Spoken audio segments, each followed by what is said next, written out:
তো সকালবেলা ঘুম থেকে উঠেই দেখছি খোকাবাবু এখন থালা বাসন ধুচ্ছে।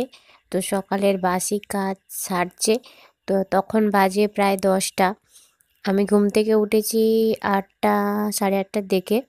আর খোকাবাবু ভোর 5টায় উঠে মাঠে গিয়েছিল খেতে, ঘাস বাছা হচ্ছে জমিতে। তো তারপরে এসে বাড়িতে থালা বাসন সব ধুচ্ছে, আবার দুপুরে রান্না করবে।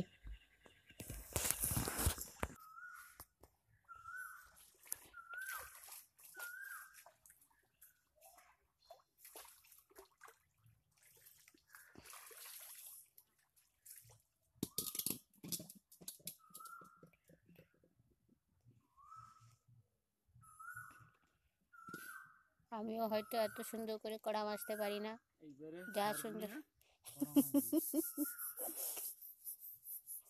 কমর খসে যায় বটে। এটি কড়া মাজা চলছে এখন।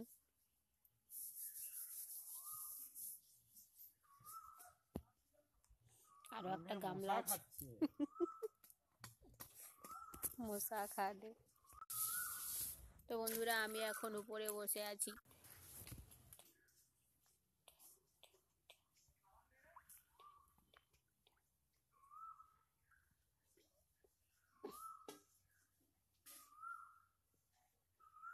ওটাও কি দাগ বুঝছে? গাই ঘুরে দেখি।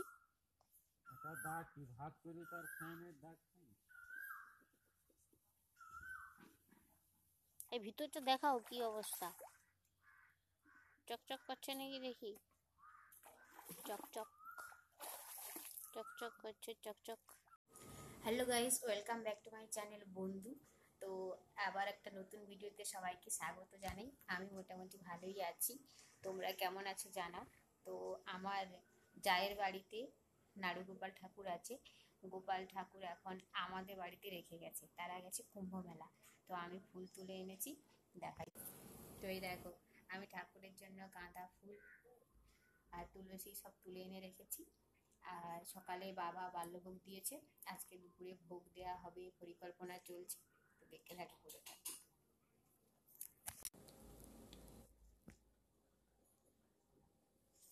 আর ঠাকুর আছে এখানে, দেখা যাচ্ছে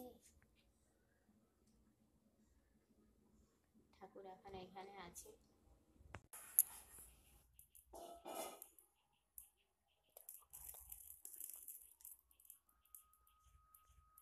কাকু রান্না করছে।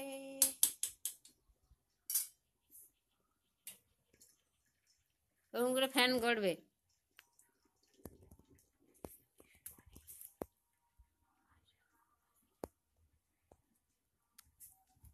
আমি এখন সবজি কাটছি। তো গোপাল ঠাকুরের জন্য ভোগ রান্না হবে, তাই খোকাবাবু সমস্ত পিতলের তাবা কড়াই সমস্ত জিনিসপত্র বার করেছে। আর সেগুলো প্রচণ্ড ভারী, আমি তো ভারী কাজ এখন করতেই পারছি না। তো ডাক্তারবাবু বারণ করেছে ভারী কাজ করতে, তাই খোকাবাবু রান্না করছে। আর আমি এখানে সবজিটা কেটে দিচ্ছি। স্নান সেরে আমি পুজো করে নিয়েছি, আর খোকাবাবু তখন দেবে দুপুরের ভোগ। তো এখন আমি কেটে নিই সবজিগুলো। আর দেখছিলাম কি করছে, হাতে হাতে একটু লেগে দিচ্ছি, কারণ ভারী কাজ তো কিছুই করতে পারছি না, বসে বসে দেখছি শুধু। তো দুটো গোপাল ঠাকুর দিয়ে গেছে, ছোট গোপাল আর বড় গোপাল। তো তারা এখন কয়েকদিন আমার বাড়িতেই আছে। তো চেষ্টা করছি যথাসাধ্য সেবা করার। তো জানি না, ভুল কিছু হলে ক্ষমা করো প্রভু। তো সবার মঙ্গল করো, এটাই চাওয়া। তো এখন রান্না করছে খোকাবাবু, আমি এখন সবজিগুলো কেটে নিচ্ছি। তো একদম ভোগের থালায় দেখা হবে, চলো। তো ভোগের থালা রেডি হয়ে গেছে, 5 রকম ভাজা, ঝোল, চাটনি হয়েছে। প্রায় 7-8 রকমের পদ রান্না হয়েছে। আর ঠাকুরকে ভোগ নিবেদনও করা হয়ে গেছে। তারপরে আমি এখন ছবি তুললাম।